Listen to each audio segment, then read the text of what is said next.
I feel like this is like a good angle of like crotch shot right here. We have mine set up. Yeah. I'm gonna sit a little Oh, yes. sideways. I think I don't know. Yeah, the couch is pretty comfy. It is on. It was free. I think somebody gave it to us. Interior designer gave it to us, so we've officially could say that our office has been designed by our interior designer. Wow. We have hers. The plants too. Yeah, we have a Good sofa. accents. Soon be getting a cactus that I dig up from Oh, Arizona yeah. when I go back. Yeah. Whoever's gonna listen to this, today is April 23rd, and Caleb said he's gonna bring us a cactus back.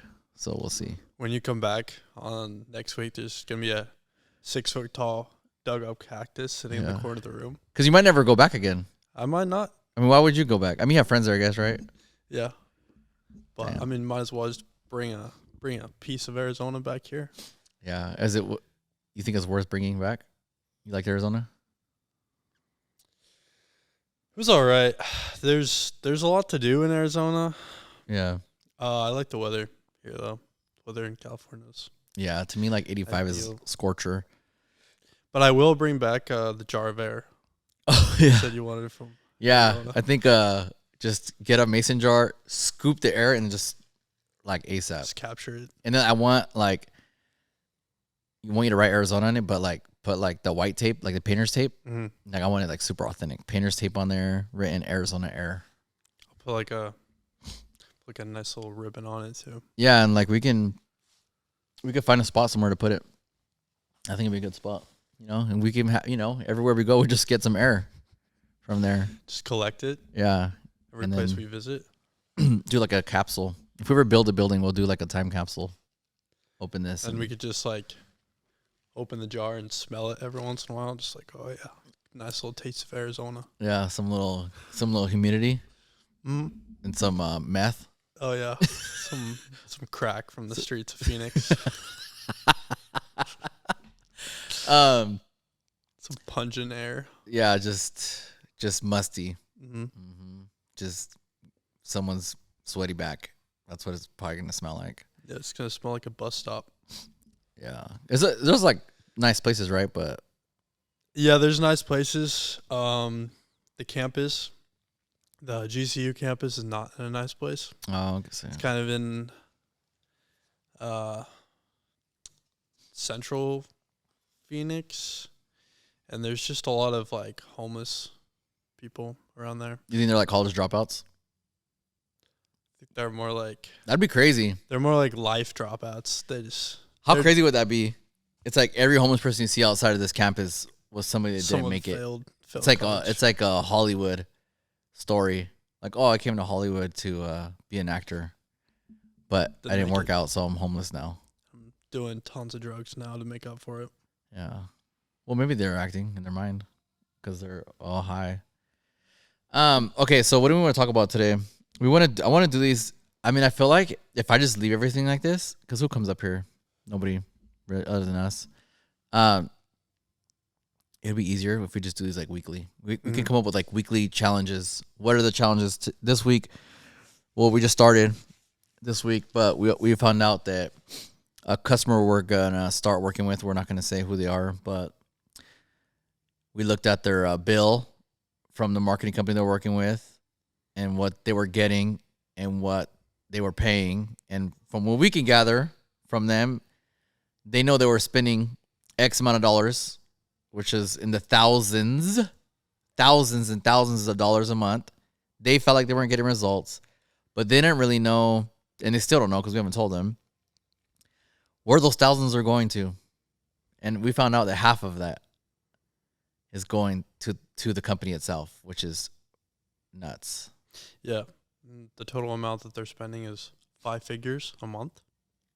It's pretty insane. And half of that is going to the company. Like, we're in the right business, but in the wrong way. I don't know. Like, how do I get that? It's almost like It's like we're doing all if kinds of you're work. more well known, then you can slack off more and not really. Yeah. I mean, they're not even making content. They have like some creatives, but that's pretty much just stock pictures. Yeah. and maybe the company logo on there. Yeah, and it was like, yeah, like just even like they're updating the Google, optimizing the photos. It's like, bro, these are like pictures that customers probably took with their phone, and they're like obviously not good. And for you to be able to charge thousands of dollars to do that is freaking nuts. Have a whole description under one change. Like, we changed this keyword and it's optimized to be better on Google now. Yeah. All they did was, it probably took them 2 minutes to make this change, and they're charging hundreds of dollars for it. Yeah, it's freaking crazy. It's crazy. It's nuts. But it's like, I think a lot of people that run businesses, especially big businesses, like we're talking about a dealership. There's so many moving parts. There's some dealerships have 50 to 100 employees. They're not. Sometimes I think that they're looking at their business from like 30,000 feet versus like 30 feet. Mm. And, they have so many other things to worry about. I'm sure this marketing company sends them the report, or they have access to a program. They can see, look at all these high numbers. But it's like, you don't even need to be spending that kind of money to get those kind of results. Yeah. It's kind of crazy. And then they look at these reports and they don't understand them. They don't know what it means. And then they probably have their guy explain it from that company, and he makes it sound amazing. And they're just like, okay, cool. Well, that's worth 5 figures a month. Yeah. I feel like how it goes is they acquire their data every month, and then they sit down with the managers, and they show them all the positive numbers. But the managers don't realize that these numbers come organically too. Most of it's nothing to do with the ads being run. It's just tracking overall data of an already established business that's been running for multiple years. Yeah. Like, they're gonna have traffic no matter what, no matter if the ad company is working for them or not. Yeah. But the ad company is kind of like taking credit for all these numbers. Yeah. And just like putting it into their system and making it seem like they're the ones pumping it out, when it's really like, kind of interesting keywords. So, we've been meeting with a lot of businesses lately. I'm just gonna talk specifically dealerships, but we've been meeting with different dealerships, and the main question we get a lot is, well, they're a big, you guys are just, 2, 3, 4 guys from Santa Maria. Like, we're working with this company and they're a corporation. They're like convinced that a corporation can do more or has access more to things that we don't have access to because we're just small local guys. But what they don't realize is the internet's the internet, bro. Like, Instagram's Instagram, Facebook's Facebook, Google's Google. Like, they don't have some backdoor access because they're a Fortune 500 company, but you're paying the money though. Like, obviously we have the same access. We don't charge what that customer's charging, or what that what that company is charging our newest customer. We don't charge that. That's freaking nuts. And especially for what they were getting. If they were paying that much money and they were actually getting like real results and real sales, and we were looking at it and thinking like, holy shit, like that's actually probably worth it, that'd be one thing. But we're looking at it and we're like, yeah, we could probably spend 3 figures on marketing budget. Just for an example, just for the Facebook ads, this doesn't include Google or anything else, but according to the data we looked at yesterday, they spent $800 total on Facebook ads. 1,000 of that went to the actual ads themselves, and 800 of that went to setting up the ads. And if there was some advanced targeting technique involved that like showed in their numbers, maybe it'd be worth it for $800 for a setup fee. But if you go in, you look at the click-through rates, you look at how many dollars were spent per link clicks, it's not great. No. Like, we spend maybe $100, $200 on an ad campaign for one of our car dealership customers, and we're getting 6 times the amount of link clicks just from the content being good quality content that actually shows the brand and its uniqueness, rather than some stock image that's just a picture of a car, maybe, I mean, we've even seen pictures of squashed cars on ads that dealerships are spending this money on. But like, even if someone does click on that, how likely are they going to be to become a lead clicking on a squashed car? Like, no one wants to see that kind of stuff. It's not going to set you apart from competition. No, and that's another thing too. Funny you finish with that. Is a lot of we've met with a particular dealership, and he said, "What's going to separate us from everybody else?" And it's like, well, everybody else is working with these big ass corporations and doing these shitty ass content, and it's like, we do authentic content to your store, and you know, maybe, and honestly, it's a kind of a disservice to us because it's like we're asking for less money but doing more work, but our stuff converts a lot better, and our goal is to basically just help people with an ROI. That's like our biggest goal is what's the return on investment for working with us. We could sit here and just send out a bunch of emails and just find people to just run ads for and use all the stock stuff, but we're trying to make it custom, like a custom tailored suit. Like, this is specific to your store, your content, your employees, your vehicles, your sales, your everything, and anything we're going to push out is going to be specific to your store. And it's not going to be, you know, fucking fireworks and fucking cars exploding and some guy that's like this fucking 90s radio DJ talking for you to come on down. You know, we're doing right. Like, I feel like their shit's like whack. Some mascot. It's like in some whack ass costume. Yeah, it's he's like, dude, that mascot has baggy pants. I think he's gangster. I don't know, but you know who I'm talking about. Maybe he gets the mascot has his own mascot. Like, that's crazy. Yeah, he holds on to it. He carries it around with him. But like, to me, it's just gimmicky, man. Like, I feel like, you know, people. It's like, that doesn't work. People don't want to see that. They've been seeing that their whole lives. They expect that from you. Mm-hmm. They expect you to do like those, like, you know, zoom in, zoom out, freaking text on the screen and explosions. And it's like, I don't know. I don't think it's exciting. I think it's kind of whack. But so we try to make ours cinematic. We make it cool and obviously not cheesy, not corny, and something that a sales consultant or a manager would be proud to be in. That's what I always tell people. They're nervous to do a video. I'm like, bro, I'm not gonna let you look bad. Like, it's my job to make you look dope. It only makes me to get more customers easier. Like, if I made you look bad, like, every video is my resume. So, you know, that with a combination of like the marketing that these big companies do, it's like I just think that like they can't touch us. But we're like, unfortunately, like as of right now, like a little kept secret. So we need to figure out how to get to those people and figure out how many other people are using these companies and look at their numbers and figure out, like, bro, you're spending 5 figures, which is nuts. I mean, if you want to give us 5 figures, we'll take it. Yeah. Caleb needs to pay off his car. I do. So we'll take it, dog. Get the new 4Runner or something. Yeah. Get something different. But help me out here. Yeah. Okay. Come on, bro. You guys are giving it away anyways. Like, give it to us. At least you can see us.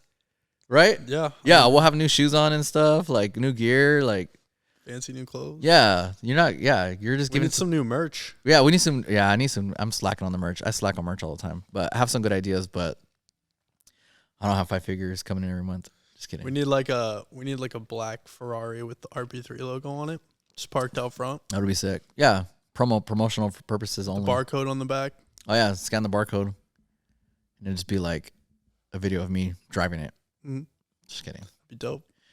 But yeah, I mean, I feel like that's just, it's just crazy. I feel like these companies or these businesses that we meet with are convinced that these big companies have some access that we don't have. Mm-hmm. And you know that's not true. And it's super stereotypical for like you to look at a big marketing company and think they're gonna have some secret sauce for you to take advantage of. Yeah. But in the world of marketing, everybody's running Facebook ads. Like, there's only so much you can do within that. It's not like big marketing companies have some secret program that they're using that can dive deep into analytics and just really pick it apart in that way. Yeah. No, they're running basic ads. They might use targeted locations, but they don't know your target audience well enough to really take a deep dive and make a persona that you can really target. Yeah. Because they don't, I mean, this company's probably based in like New York or something. Yeah. And they're targeting people in Santa Maria. How are they going to know anything about the people in Santa Maria? Yeah, or anything, or just even like the keywords that they're running. It's like, you know, we're not going to say where they're at, but let's just say they are in Santa Maria. It's like, you don't need to target, you know, Toyota Santa Maria. Like these people have had their website already, and they're running ads on Toyota Santa Maria, which is, if you look at it, with this client, is not Toyota Santa Maria. I'm just using that as an example. But if you look at it, if you're that dealership, bro, you're getting screwed. Every time somebody clicks on their ad, it's costing you money. When if they would have typed in Toyota Santa Maria anyway, without running an ad, you would have popped up first. Mm-hmm. So now you're popping up second to your own ad. Yeah. And costing yourself money every time somebody clicks. Which one are people going to click on too? They're going to click the first one or the second one? Yeah, they're going to click the first one. And the average person doesn't realize like, oh, that's an ad. They just click it. And then so now it's costing you whatever amount of dollars per click, and you're just racking that up when you're already going to come up as that organically. Like, why would I do an AdWord on RP3 Productions? That's stupid. If you type in RP3 Productions, I don't need to run an ad on that. Like, yeah. Now I'm going to cost myself money every time somebody clicks it because that comes up first before my actual website. It's just stupid. Yeah. And then people that are already searching for your company are going to click this ad, maybe become a lead, but the marketing company is going to take all the credit for all these leads that were created. Like, oh, that's because we set up an ad. Yeah. No, it's because people were searching for that anyway. Yeah. And then, we were looking at the analytics for this company that was working with one of our clients we just started with, and they basically have a pyramid that says how many people saw it, how many people clicked on it, and then how many people visited the store. They make it look like that's related in a way, but what they actually do to measure those people who come in the store is they track people's Google location. Yeah. So let's say someone clicked on the ad, they searched in Toyota Santa Maria, they were looking for Toyota of Santa Maria, and they clicked on that paid advertisement, and then they went into Toyota of Santa Maria.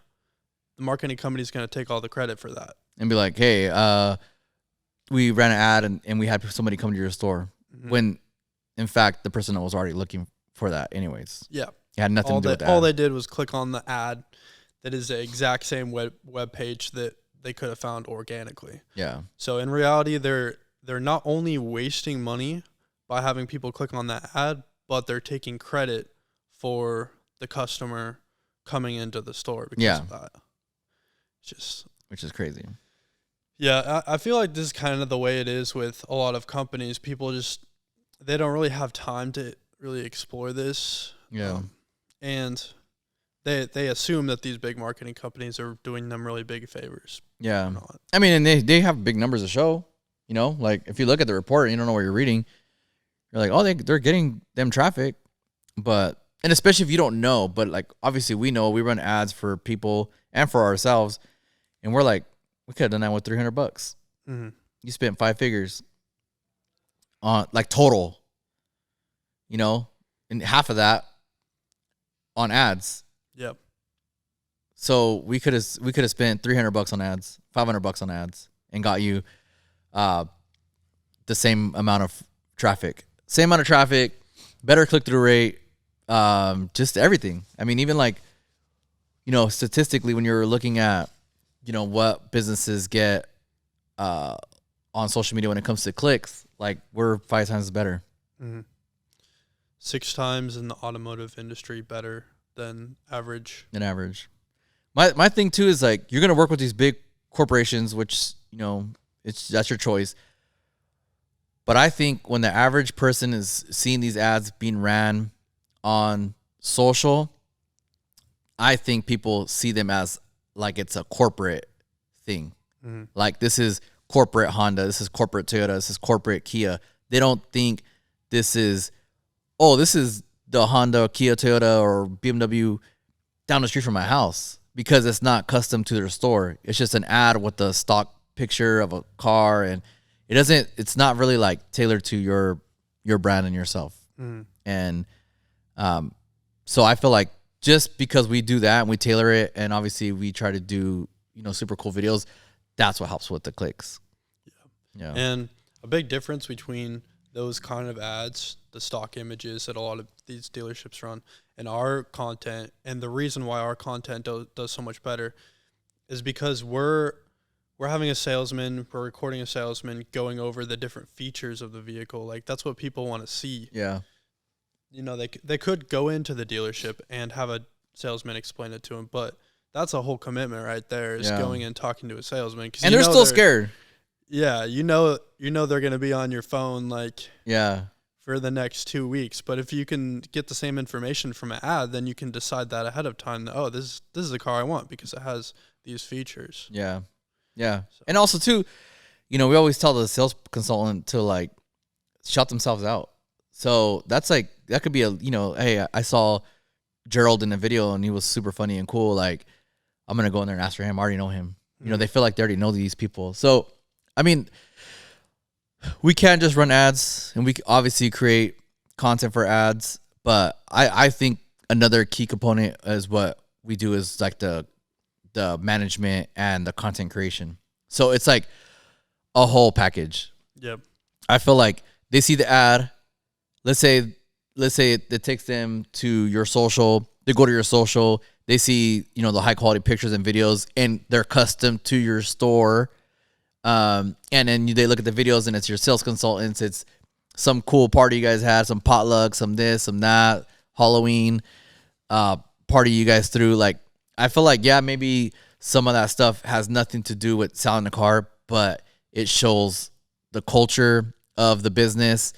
It shows that you guys are just regular people like everyone else, and you guys have fun. It's not like this uptight. I obviously from the car business, and I started selling cars in 2005. Caleb was 1.5, and and I worked with those people that people think of now and thought of then, which is people that are sleazy, old guy, smells like cigarettes, his tie's too short, and he's sloppy and he's slimy. I feel like people still kind of have that misconception, but if you go to 99% of these dealerships, they're not like that anymore. They're clean cut, young guys. The managers that are general managers that run these stores know that those tactics, they don't work, and people don't want to be treated like that. So now it's all about service, and it's all about doing the right thing. And these dealerships know the customer has done the research, and obviously they have their own programs too to help customers with research. So it's not like one of those things where you're trying to get overs on anybody. It's just you're just trying to give people the best service, and I feel like our social media management and content helps show that. Yep. That they're here to serve the customer and give them information, help them make the right decision. And I feel like a lot of people might browse an Instagram page of a car dealership when they want to buy a car. Yeah. But a big difference between other dealerships and the dealerships we work with is a lot of the dealership customers follow the pages because we have entertaining content. We don't just have salesy stuff all the time. Yeah, no. We have content about community events, entertaining content. We make holiday themed content, and people continue to follow these social media pages because they feel like they're involved in a way. And a good thing about that is their family and friends, when they want a car, they'll be like, oh, I follow this Instagram page. Yeah. Check it out. They're cool there. Yeah. And it really just gets us in their head.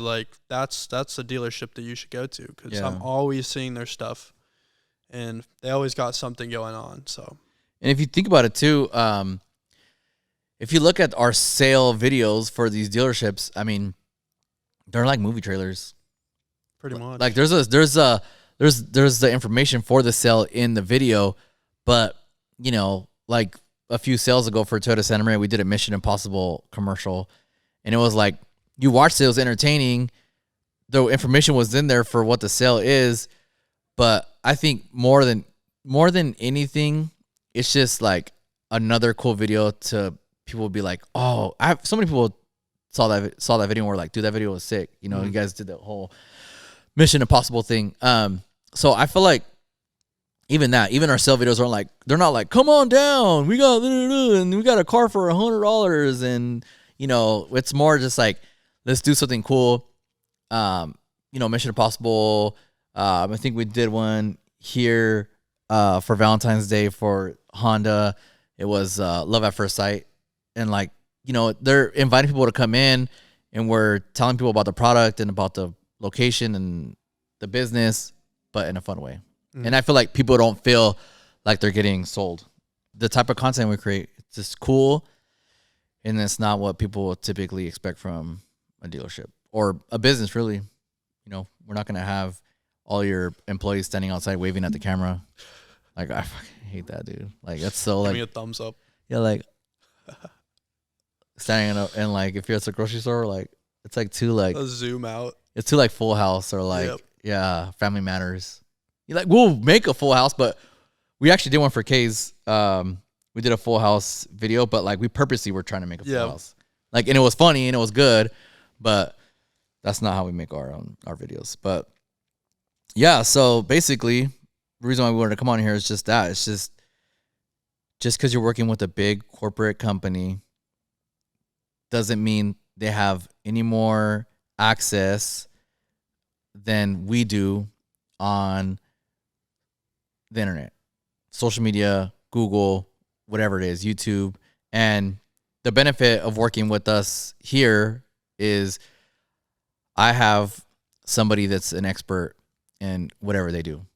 Like, Caleb doesn't do videos. He doesn't shoot photos. Like, he does marketing. That's what he went to school for. That's his strong suit. So when you meet with us, I'm going to talk to you about content. I'm going to talk to you about making videos and this and that and what's worked for us in the past. And you're going to talk to him about marketing because that's what he does. That's his expertise. So I try not to be, you know, a jack of all trades. I feel like, you know, they say jack of all trades, master of none. So... and I think so. I really do believe it. I think if you focus on something and you tell yourself you're going to get really good at something, you're really going to get good at it versus a guy that focuses on 5 different things. Everything at once. Yeah. Mm-hmm. Yeah. I mean, who knows? Like, maybe some of the big marketing companies you guys are working for actually do a good job. But I would just... use caution and have someone who, you know, is in your best interest, audit them, look over what they're doing for you, go over the numbers, because some of those numbers, they might look big to you, but they're not necessarily what the ad company is doing for you. They might just be organic numbers that you could be getting without the ad company, but they're just pointing them out for you. So I would just suggest having someone who knows about marketing in general, looking over those numbers, who understands them and telling you if you're getting that value that you're paying for. Yeah. Yeah. And I don't know, like, if you know who we are and you're watching this or listening to this, just hit us up and we'll go over your bill and show you exactly. Maybe we look at it and we're thinking like, oh no, they're actually doing a good job. But maybe they're not, and we can actually be like, hey, this is why not. They're like, this is this is that, this is that. Mm-hmm. And you're paying a lot of money you could get with a $300 ad. Yep. If they're doing good, cool. Yeah. Like that's good, but you should know if they're doing good. You should know what numbers to look for on those reports, and we could definitely help you and show you what you need to be looking for to make sure you get your money's worth. Yeah. Yeah. So anything else you want to add to that? We run into problems all the time. So every week, every problem we have, we're going to write it down. And as soon as we can get to sit down and record one of these, we're going to record it. And you could just kind of go through this journey with us of like us. Cause this is the first time we were able to actually look at a client's stats and their bill and what they're paying and what they're getting. This was the first time. Yep. We've always wondered, but it's kind of hard, like, to get that from a marketing company. Or sometimes customers, they don't want to give it to you. Like, they don't want you to, like, we have people They work with us now. They don't do marketing with us yet, but like we're like, oh, can we? Like they don't want to show you. I don't know, but we haven't had the opportunity. We had it now. We saw it, and we're just like, damn, we're charging wrong. Mm-hmm. But it's okay. We're here to help, and we're gonna do our best to give people a return on their investment. Yep. And show them that we're the right way to go. And if you guys have any marketing questions or videography related questions, we'll answer them in the next podcast. Yeah, let's get some questions, appropriate questions, because my friends are probably going to be sending some inappropriate ones. Guess we'll have to answer those too. We'll do like a rapid fire with those. Yep. One answer. All right, cool. All right.